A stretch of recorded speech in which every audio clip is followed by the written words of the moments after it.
My name is Vanessa Carter. The day my husband walked into my office with another woman, my whole life stopped. I remember the sound first, the soft click of my office door opening. Then heels. Slow, confident heels on the floor. I looked up from my computer, ready to say, "Yes, come in."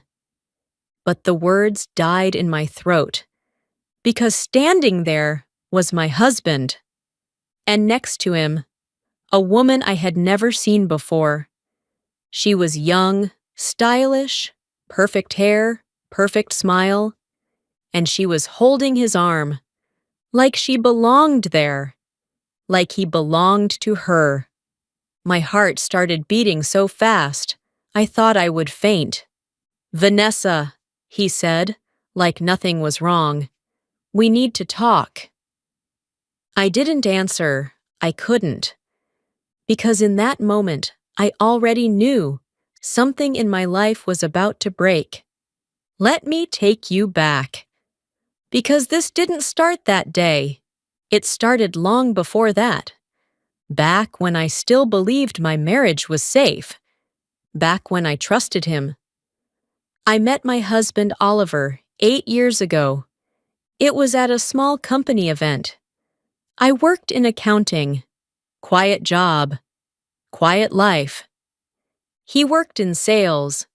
Loud, charming, always smiling. He noticed me before I noticed him. "You look like you don't want to be here," he said, sitting next to me. I laughed a little. "I don't." "Good," he smiled. "Then we can escape together." That was how it started. Simple, easy, fun. Oliver made me feel seen. He would call me every day. He would bring me coffee at work. He would say things like, "You're different, Vanessa. I like that." And I believed him. I believed everything. We got married 2 years later. Not a big wedding. Just family and close friends. I wore a simple white dress. He looked at me like I was the only person in the world. "I promise," he said, holding my hands. "I will always choose you." At that moment, I felt safe. I felt loved. I felt like I made the right choice. The first few years were good. We moved into a small apartment. Nothing fancy, but it was ours. We would cook dinner together, watch movies late at night, laugh over small things. I remember one night the power went out. We sat on the floor with candles. "See?" he said, smiling. "We don't need anything else." I smiled back. "As long as we have each other." I meant it. I really did. But slowly, things started to change. At first, it was small. So small, I told myself I was imagining it. Oliver started coming home later. "Work is busy," he would say. "New clients. More pressure." I understood. I supported him. I made dinner and waited. Sometimes the food got cold. Sometimes I fell asleep on the couch. But I didn't complain. I wanted to be a good wife. Then came the phone. He used to leave his phone anywhere, on the table, on the couch, next to me. But suddenly, it was always with him, always face down, always silent. One night, I asked him, "Why do you keep your phone like that now?" He laughed. "You're overthinking." Maybe I was. So I stayed quiet. We stopped talking like before. No more long conversations. No more laughter over small things. Just short answers. Yes. No. I'm tired. That became his favorite sentence. I'm tired. But I noticed something. He was only tired. with me. One evening, I tried to fix things. "Let's go out," I said, like before. He looked at me like I asked something strange. "Why?" he said. I felt a small pain in my chest. "Because we don't spend time together anymore." He sighed. "Vanessa, I have responsibilities now. I'm not the same person." I nodded slowly. "Okay," I said. But inside, something felt wrong. Months passed like that. Quiet, cold, distant. I started to feel alone, even when he was sitting next to me. I would look at him and think, "Where did you go?" Because the man I married was not there anymore. Then came the first real sign. The one I couldn't ignore. It was his birthday. I planned everything: dinner, cake, a small gift. I even took time off work to make it special. When he came home, he looked surprised. "Oh, I forgot," he said. Forgot. His own birthday. Or maybe he just didn't care. We sat at the table. I tried to smile. "Make a wish," I said. He didn't. He just blew out the candles quickly. "Thanks," he said. That was it. No hug, no warmth, nothing. That night, I cried quietly in the bathroom, so he wouldn't hear me. After that, I stopped trying so hard. Not because I didn't care, but because it felt like I was the only one fighting for us. And I was getting tired too. But even then, I didn't expect what happened next. I didn't expect him to bring another woman into my world, into my space, into my workplace. The morning it happened felt normal. I woke up early, made coffee, got ready for work. Oliver was already on his phone. "Busy day?" I asked. "Yay," he said, not looking at me. I nodded. "Okay, have a good day." "You too." No kiss, no smile, just distance. At the office, I tried to focus. Numbers, reports, emails. But my mind felt heavy, like something bad was coming. I didn't know why. I just felt it. Around 11 a.m., I was working on a report. The office was quiet. My coworkers were busy. Everything was normal. Until that sound, the door opening, the heels, and then I looked up and saw him, Oliver, standing there, like he had every right to be there, and beside him, that woman, her hand gently holding his arm, her smile calm, confident, almost proud. My stomach dropped. I stood up slowly. "What is this?" I asked. My voice was shaking. Oliver looked at me. No guilt, no fear, just cold. "Vanessa," he said, "this is Claire." Claire. She stepped forward slightly. "Hi," she said softly, like we were meeting for coffee.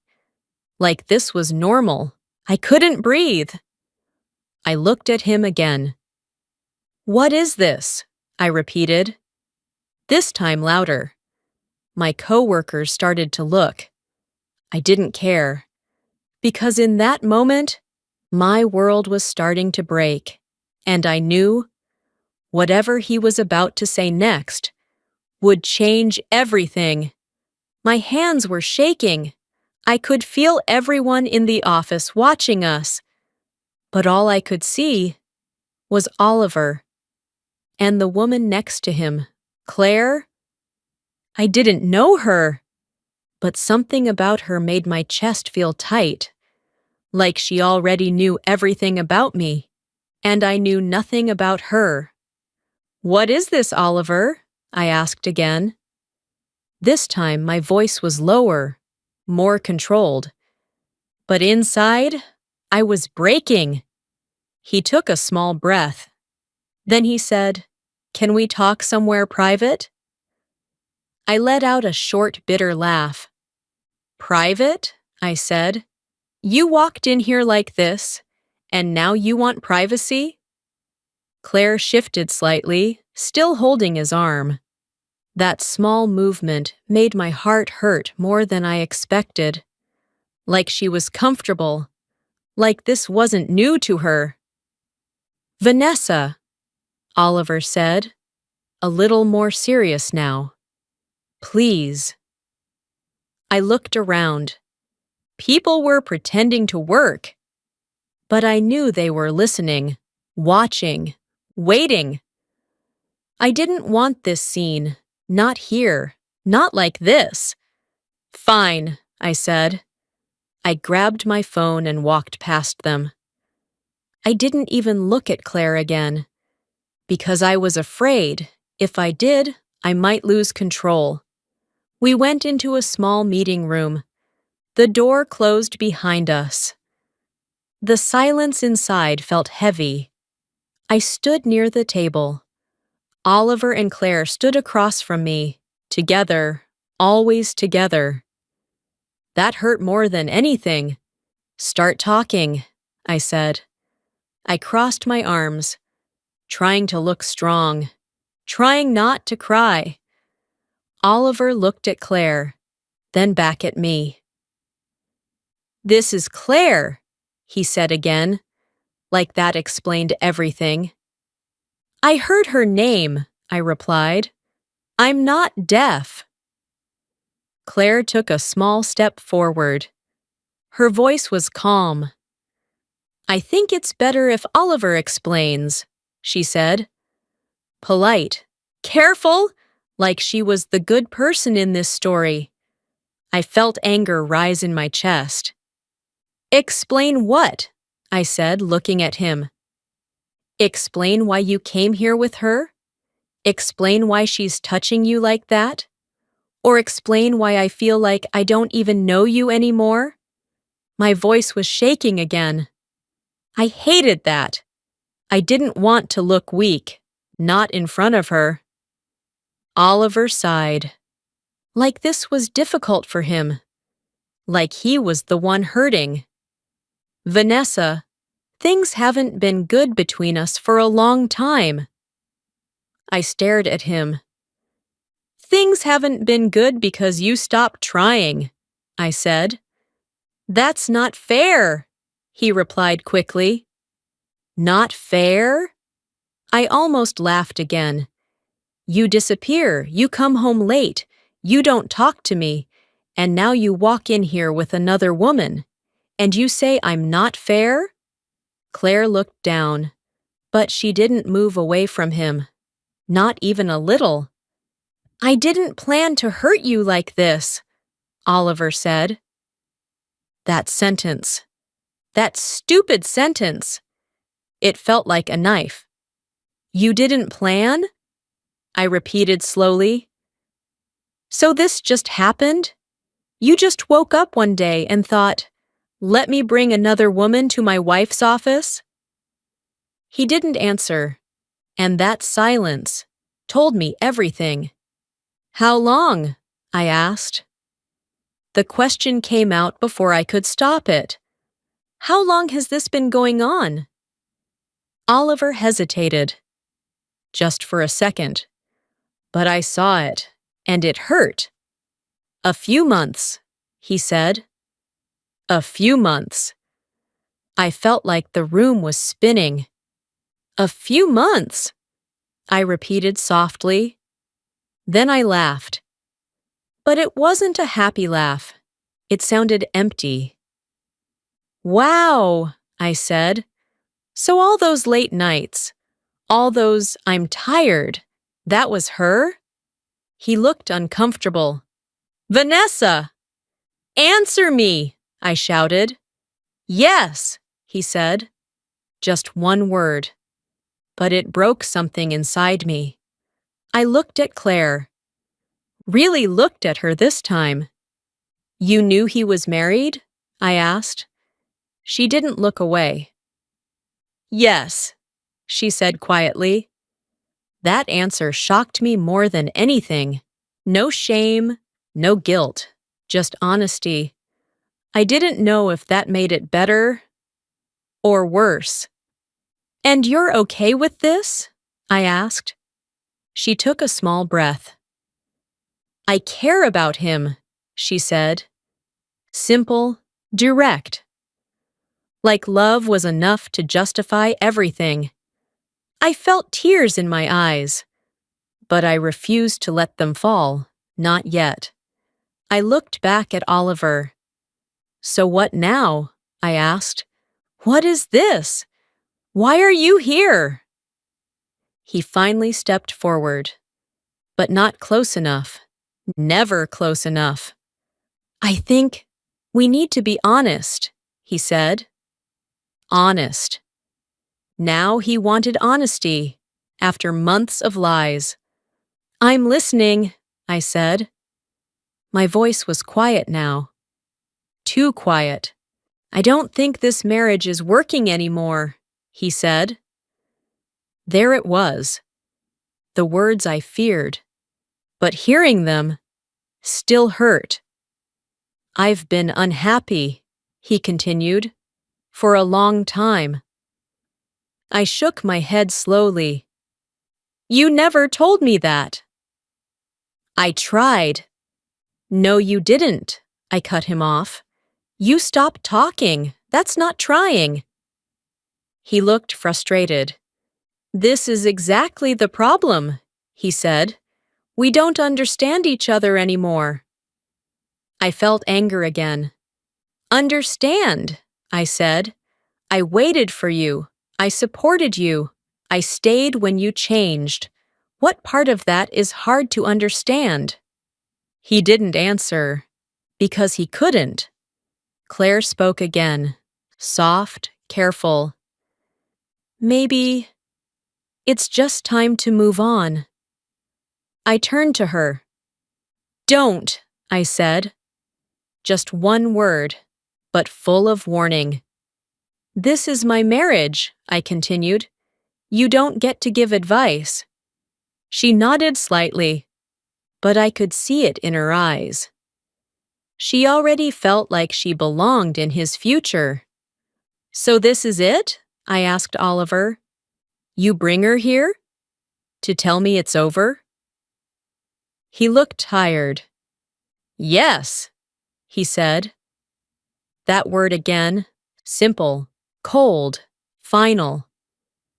I felt something inside me break. Not loud, not dramatic, just quiet. Like a glass slowly cracking. What about everything we built? I asked. Our home? Our memories? He looked away. I'll make sure you're okay, he said. That sentence made me feel sick. I don't need your help, I replied. I just want to do this properly. Properly? I repeated. You lost that chance a long time ago. The room was silent again. Heavy, painful. I could feel tears now, but I still held them back, because I didn't want my last memory of this moment to be me crying in front of them. Do you love her? I asked suddenly. Oliver froze. Claire looked at him, waiting. I watched his face carefully. Every second felt long. Then he said, Yes. That was it. That was the moment. The final cut. I nodded slowly.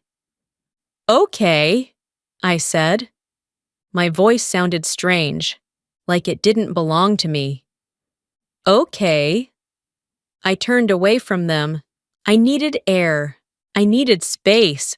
I needed something because I felt like I was disappearing. As I reached the door, I stopped. I didn't look back, but I spoke. You could have told me, I said quietly. I deserved that. No one answered. I opened the door, walked out, back into the office, back into the eyes of my coworkers, back into reality. I sat at my desk, stared at my screen, but I couldn't see anything. My hands were still shaking. My chest felt heavy, and my heart felt empty.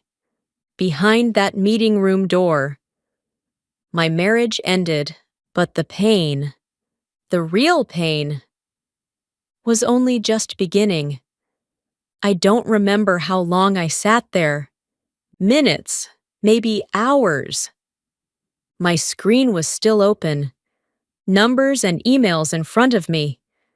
But they meant nothing. Everything felt far away, like I was watching my life from outside. At some point, I heard footsteps again. I didn't look up. I already knew it was him. Vanessa, Oliver said softly.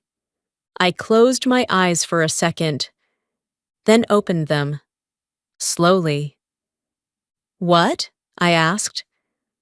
My voice was flat now, empty. We should talk about next steps, he said.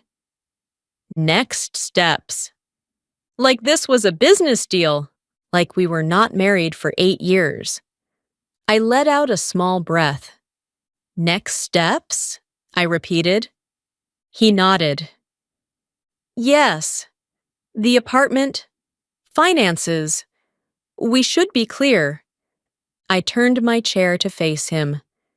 Claire was not with him this time, but somehow, I could still feel her presence, like she was already part of everything. You planned this, I said quietly. He frowned. What do you mean? You planned everything, I continued. You didn't just come here to tell me. You came ready to leave. He didn't answer right away, and that silence, again, gave me the truth. I didn't want to drag this out, he said. I stared at him. So you chose to destroy me in one day instead? That's not fair. Stop saying that, I said, louder now. You don't get to decide what's fair. He looked tired, but I didn't care anymore. I'll move out this week, he said. So simple, so easy, like packing a bag was all it took to end a life. And the apartment? I asked.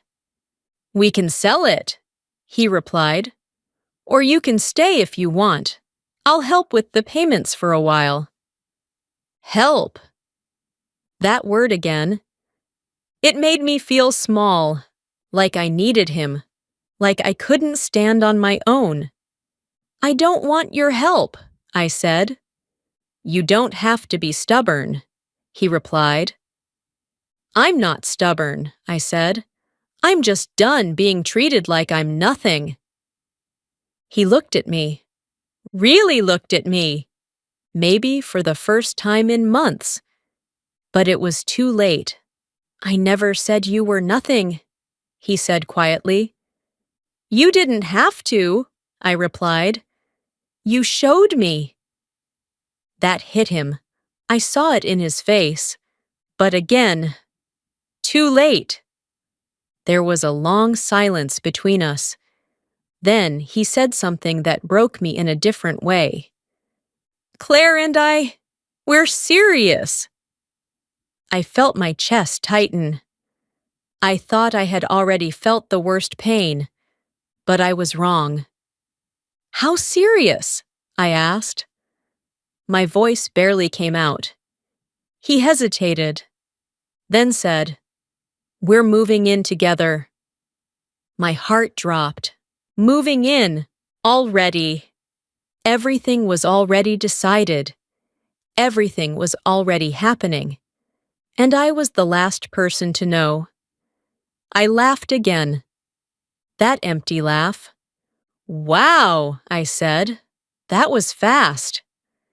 It didn't just happen overnight, he replied. I looked at him. Sharp. So while I was waiting for you at home, cooking, trying to fix us, you were building a new life with her? He didn't answer, because he couldn't deny it. Tears finally fell from my eyes. I couldn't stop them now, and I hated it. I hated crying in front of him. But the pain was too much. I gave you everything, I said through tears. My time, my love, my trust. My voice broke. And you gave me lies! Vanessa, he said, stepping closer. I stepped back. Don't, I said quickly. Don't come near me. He stopped. I didn't mean for it to go this far, he said. That sentence again.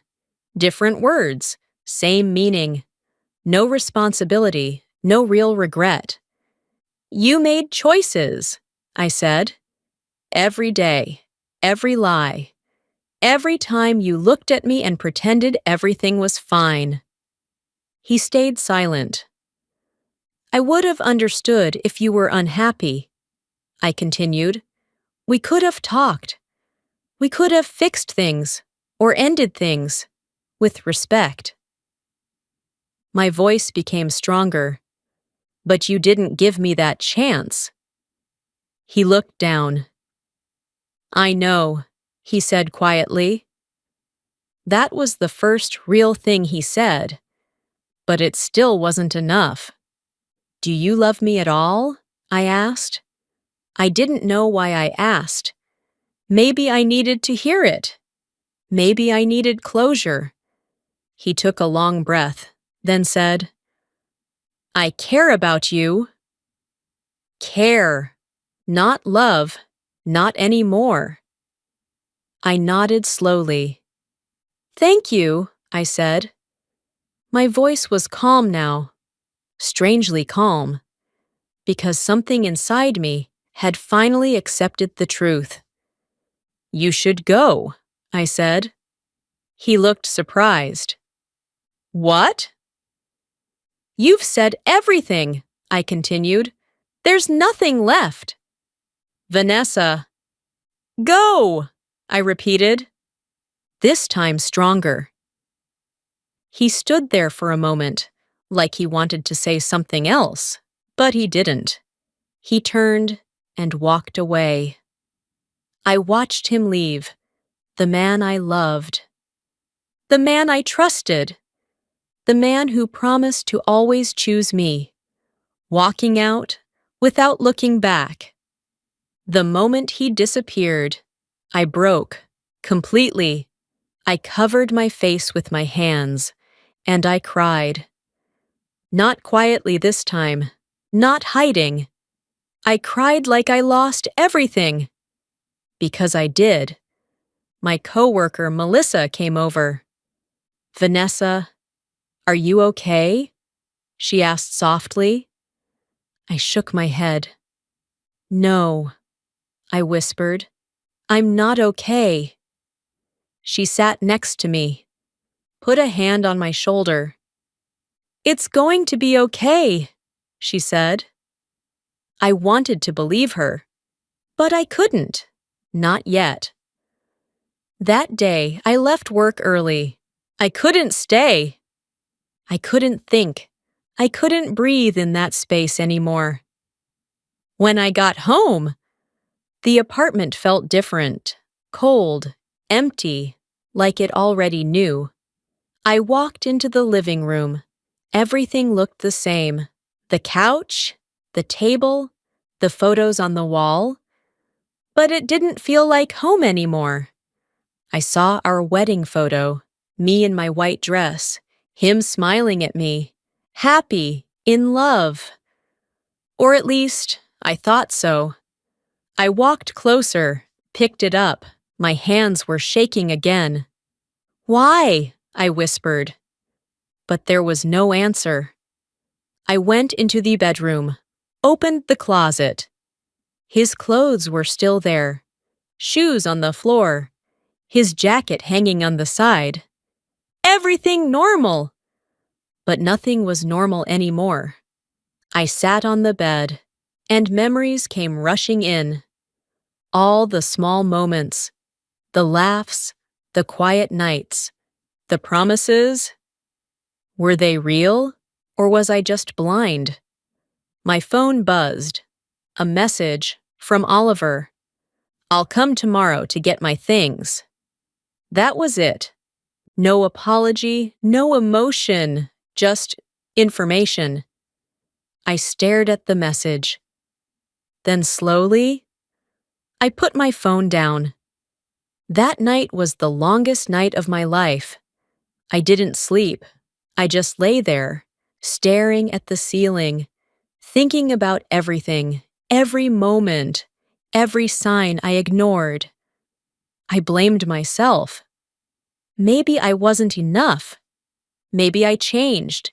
Maybe I pushed him away. The thoughts wouldn't stop. Then another thought came, a quiet one, but strong. No. I sat up slowly. No, I said out loud. I didn't do this. Yes, we had problems. Yes, things changed. But I didn't cheat. I didn't lie. I didn't replace him. He made those choices, not me. Tears came again, but this time they felt different. Not just pain, but something else, something deeper. I looked around the room, at everything we built together, and I realized something.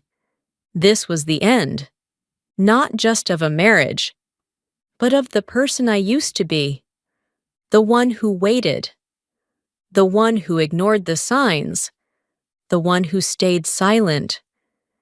And as the night slowly passed, one thought became clear in my mind. I lost him, but maybe I was about to find myself. The next morning, I woke up before the alarm. My eyes were dry. My head felt heavy. But my heart felt different. Still broken, but clearer. I sat on the edge of the bed, took a deep breath, and said one simple thing. Enough. I looked around the room again, but this time, I didn't see memories. I saw truth. I saw all the moments I ignored, all the times I stayed quiet, all the times I chose him over myself. No more, I whispered. I stood up, walked to the bathroom, looked at myself in the mirror. My eyes were red. My face looked tired. But there was something new there, something stronger. "You're going to be okay," I told myself. And this time, I believed it. I didn't go to work that day. I needed space. I needed to think. I needed to take control of my life again. First, I cleaned. Not because the house was dirty, but because I needed to move. I needed to do something. Every item I touched had a memory, and every memory hurt. But I kept going. Then I stopped in the living room, in front of that wedding photo. I picked it up again, looked at it one last time. Then I placed it face down, not broken, not thrown away, just no longer in control of my life. Around noon, the doorbell rang. I knew who it was. I walked slowly to the door, opened it. Oliver stood there, with a small suitcase. For a moment, we just looked at each other. No words, no emotions, just silence. "I'll be quick," he said. I stepped aside. "Do what you need," I replied. My voice was calm, too calm. He walked inside, like a stranger, not like a husband, not anymore. I followed him with my eyes as he went to the bedroom, opened the closet, started taking his clothes, folding them, putting them in his bag, like nothing had meaning. I leaned against the wall, watching, quiet. At one point, he stopped, turned to me. "Vanessa, we should talk about the apartment again." I shook my head. "No?" He looked confused. "No?" "I'm staying," I said, clear, firm. "I'm not leaving my home." He hesitated. "Okay, but the payments." "I'll handle it," I said. He frowned. "It's a lot." "I know," I replied. "And I'll handle it." He looked at me differently, like he didn't expect that, like he thought I would be weak, like I would depend on him. "I can still help," he said. I shook my head again. "No?" "Why?" he asked. "Because I need to stand on my own. Because I need to respect myself again. Because I refuse to take anything from the man who broke me. But I didn't say all that. I just said, because I don't need you anymore." That hit him. I saw it. For the first time. He looked unsure. He went back to packing. Faster now, less comfortable. Then he said something I didn't expect. "Claire thinks it's better if we move into a new place." I stayed silent. She said, "It would be strange to live somewhere with history." History, that word. I let out a small breath. "Good," I said. He looked at me. "Good." "Yes," I replied, "because this place is mine now." There was nothing he could say to that. A few minutes later, he finished packing, closed the suitcase. He stood near the door, like he was waiting for something.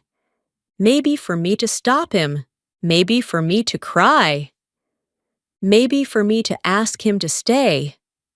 But I didn't. "Goodbye, Vanessa," he said. I looked at him, really looked at him, and for the first time, I didn't feel love. I didn't feel hope. I didn't even feel anger. I just felt free. "Goodbye, Oliver," I said. He opened the door, walked out. And this time, I didn't watch him leave. I closed the door, locked it, and leaned against it. The silence in the apartment felt different now. Not empty, not cold, peaceful. I walked slowly through each room, touched the walls, the table, the couch. "This is my home," I said softly. "My life." That evening, I sat by the window with a cup of tea, something I used to do alone. But it didn't feel lonely anymore. My phone buzzed, a message from Melissa. "Are you okay?" I smiled a little and replied, "I will be." Days passed, then weeks. It wasn't easy. There were moments I cried, moments I felt weak, moments I missed the old memories. But I never missed him. Not the man he became. I started focusing on myself. I worked harder, saved money, took care of my health, even started small things, like reading again, walking in the evening, cooking for myself. Little by little, I felt stronger. One day at work, I heard someone mention Oliver's name. I didn't react, but I listened. "He left the company," someone said. "Really?" another voice replied. "Yeah, something about problems with the client, and I heard things didn't work out with that woman either." I stayed quiet, didn't ask questions, didn't turn around, because it didn't matter anymore. That night, I went home, sat in the same spot by the window, looked at the sky, and I smiled. Not a fake smile, a real one, because I finally understood something. I didn't lose everything that day. I lost someone who didn't value me, someone who lied, someone who gave up. But I found something much more important. I found myself. I found my strength, my voice, my worth. And I realized I was never not enough. I was just giving my love to the wrong person. Now, I choose myself every day. And if someone ever comes into my life again, they will not complete me, because I am already complete. Moral lesson: sometimes the most painful endings are the beginning of your strongest self. Never beg for love, respect, or loyalty. If someone can walk away from you so easily, let them go. Because your value does not change based on how someone else treats you.